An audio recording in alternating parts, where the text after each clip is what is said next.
اعوذ باللہ من الشیطان الرجیم، میں پناہ مانگتا ہوں اللہ کی شیطان مردود سے۔ بسم اللہ الرحمن الرحیم، شروع کرتا ہوں اللہ کے نام سے جو بڑا مہربان نہایت ہی رحم والا ہے۔ تسبح له السماوات السبع والارض ومن فیہن وَإِن مِّن شَيْءٍ إِلَّا يُسَبِّحُ بِحَمْدِهِ وَلَٰكِن لَّا تَفْقَهُونَ تَسْبِيحَهُمْ إِنَّهُ كَانَ حَلِيمًا غَفُورًا۔ قرآن شریف کے 15ویں پارہ میں سورہ بنی اسرائیل کے 5ویں رکوع میں آیت نمبر 44 میں 40/4 میں اللہ تعالیٰ ارشاد فرماتا ہے، ساتوں آسمان اور زمین جو بھی ان میں ہے اللہ کی تسبیح پڑھتے رہتے ہیں۔ ایسی کوئی چیز نہیں جو اسے پاکیزگی اور تعریف کے ساتھ یاد نہ کرتی ہو، لیکن تم اے انسان و جنات ان کی تسبیح بیان کرنے کو سمجھ نہیں سکتے۔ وہ بڑا حلیم ہے اور بڑا غفور ہے۔ ساتوں آسمان اور زمین اور ان میں بسنے یا رہنے والی کل مخلوق اللہ کی قدوسیت، تسبیح، تعظیم، جلالت، بزرگی، بڑائی، پاکیزگی اور تعریف بیان کرتی ہے، اور جو مشرکین نکمے اور باطل اوصاف ذات خدا کے لیے مانتے ہیں ان سے تمام مخلوق برات کا اظہار کرتی ہے اور اس کی یکتائی اور ربوبیت میں اسے واحد اور لا شریک مانتی ہے۔ ہر ہستی خدا کی توحید کی زندہ شہادت ہے۔ ان نالاق لوگوں کے اقوال سے مخلوق تکلیف میں ہے۔ قریب ہے کہ آسمان پھٹ جائے، زمین دھس جائے اور پہاڑ ٹوٹ جائے۔ تفسیر ابن کثیر پارہ نمبر 15 صفحہ نمبر 26 سورہ بنی اسرائیل کی تفسیر میں ہے۔ یہ مخلوق آسمان زمین میں جتنا بھی ہے انسان اور جنات کے علاوہ سب کے سب ذکر خدا میں مشغول ہے۔ ہم لوگ کو سمجھ میں نہیں آتا، اللہ صاحب اس کو بھی کہہ دیا وَلَٰكِن لَّا تَفْقَهُونَ تَسْبِيحَهُمْ، لیکن انسان اور جنات کو یہ دوسری مخلوق کی تسبیح اور ذکر اور تحمید، اللہ کی بڑائی بزرگی سمجھ میں نہیں آئے گی، لیکن کر رہے ہیں سب کے سب اللہ کے ذکر۔ یہ انسان اور جنات میں سے لوگ اللہ کی ربوبیت میں گڑبڑ سڑبڑ کرے، اللہ کی صفت میں گڑبڑ سڑبڑ کرے تو ان مخلوق کو تکلیف ہوتی ہے۔ جتنے بھی مخلوقات دکھتے ہیں آپ کو، یہ گھاس، پتے، دیوار، پتھر، یہ سب اللہ کے مخلوق ہے۔ تو ہم لوگ جو گڑبڑ کرتے ہیں اللہ کی ذات میں، صفات میں کسی کو شریک کر کے، تو ان کو تکلیف ہوتی ہے یہ کام کیوں کر رہا ہے۔ ان کی انسانوں نالائق جو انسان ہے ان کی غلط باتوں کی وجہ سے، اللہ کی طرف غلط باتیں منسوب کرنے کی وجہ سے یہ دوسری مخلوق تکلیف میں ہے۔ قریب ہے کہ آسمان پھٹ جائے، زمین دھس جائے، پہاڑ ٹوٹ جائے، اسی لیے بتا رہے ہیں۔ میرے دوستو، زمین و آسمان اور جو کچھ ان میں ہے سب کے سب اللہ کی تسبیح اور پاکیزگی بیان کرتے ہیں۔ اور انسانوں میں سے جب کوئی اللہ کے سوا دوسرے کی تسبیح پڑھتا ہے، دوسرے کے نام کے نعرہ لگاتا ہے، تو خود خدا اور خدا کی بنائی ہوئی تمام چیزیں اس سے ناراض ہو جاتی ہیں، اس آدمی سے۔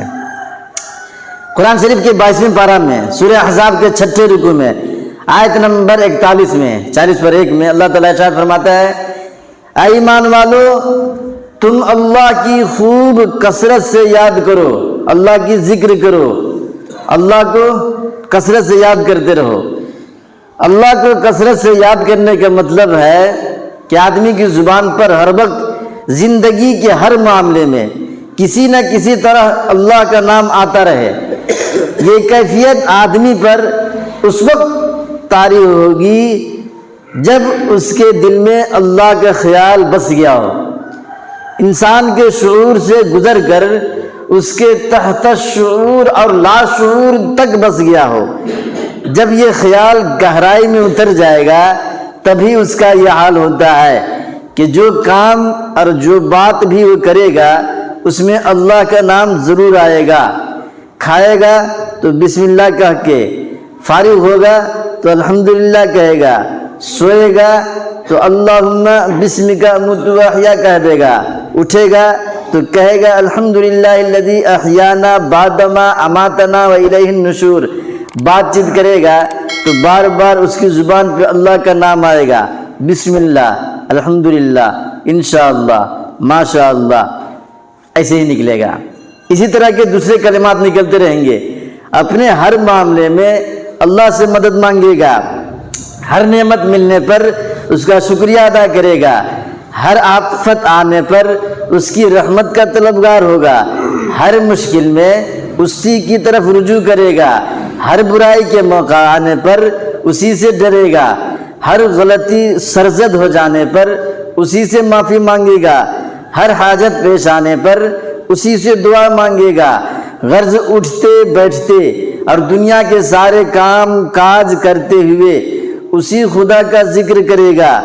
یہ چیز حقیقت میں اسلام کی جان ہے۔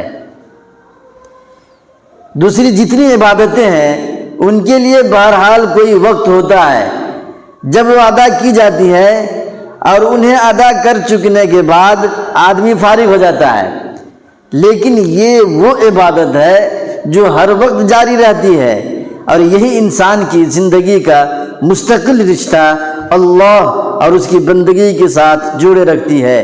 خود عبادات اور تمام دینی کاموں میں بھی جان اسی چیز سے پڑتی ہے کہ آدمی کا دل محض ان خاص اعمال کے وقت ہی نہیں بلکہ ہر وقت اللہ کی طرف رغبت کرنے والا ہو، اس کی زبان ہمیشہ اس کے ذکر سے تر رہے۔ میرے محترم بزرگ دوستو، اللہ تعالیٰ اپنے ایماندار بندوں کو ارشاد فرما رہا ہے کہ تم مجھے خوب یاد کرتے رہو، ایک آن بھی میری یاد سے غافل نہ رہو، اور اللہ تعالیٰ کو یاد کرنے پر جو انعام ملے گا نبی پاک صلی اللہ علیہ وسلم نے اس کو بتایا ہے۔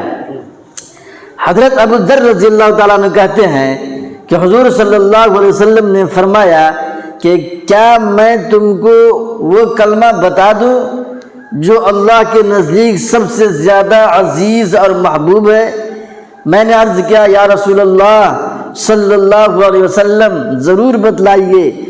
حضور صلی اللہ علیہ وسلم نے فرمایا اللہ کے نزدیک سب سے زیادہ پیارا کلمہ سبحان اللہ و بحمدہ ہے۔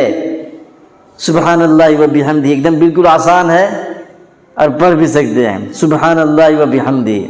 مسلم شریف جلد نمبر 2 حدیث نمبر 1004۔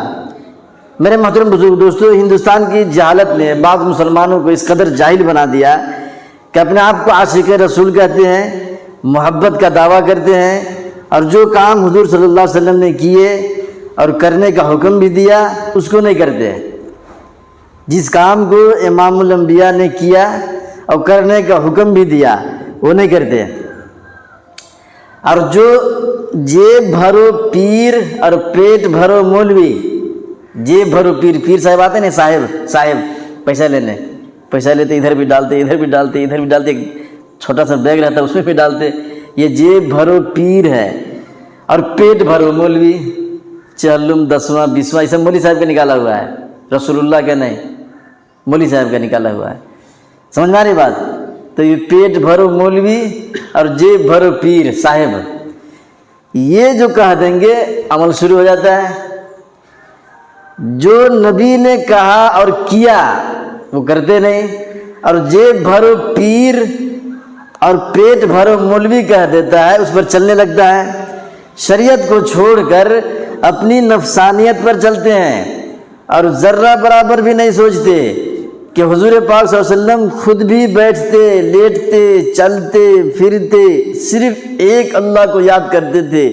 حضور پاک صلی اللہ علیہ وسلم خود کرتے تھے وہ کام، اونچائی میں چڑھتے پہاڑوں میں تو اللہ اکبر اللہ اکبر اللہ اکبر، نبی بولتے ہیں، نبی کی بات بتا رہا ہوں میں، کسی صاحب پیر فقیر کی نہیں کر رہا ہوں، نبی کی بتا رہا ہوں۔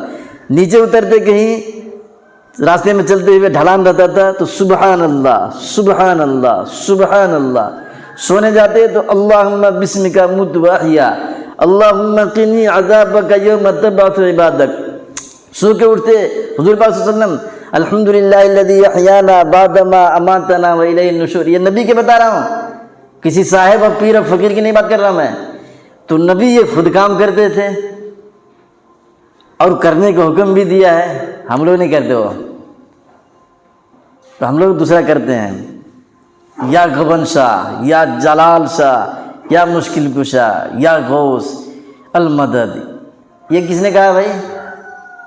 کسی نے بھی نہیں کہا ہے، کہنے والا وہ ہے پیٹ بھرنے والا مولوی اور جیب بھرنے والا پیر صاحب نے کہہ دیا ہے بس۔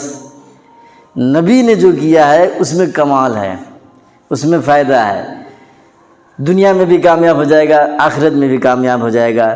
اللہ تعالیٰ ہم سب کو سمجھنے کی، عمل کرنے کی توفیق عطا فرما دے، آمین۔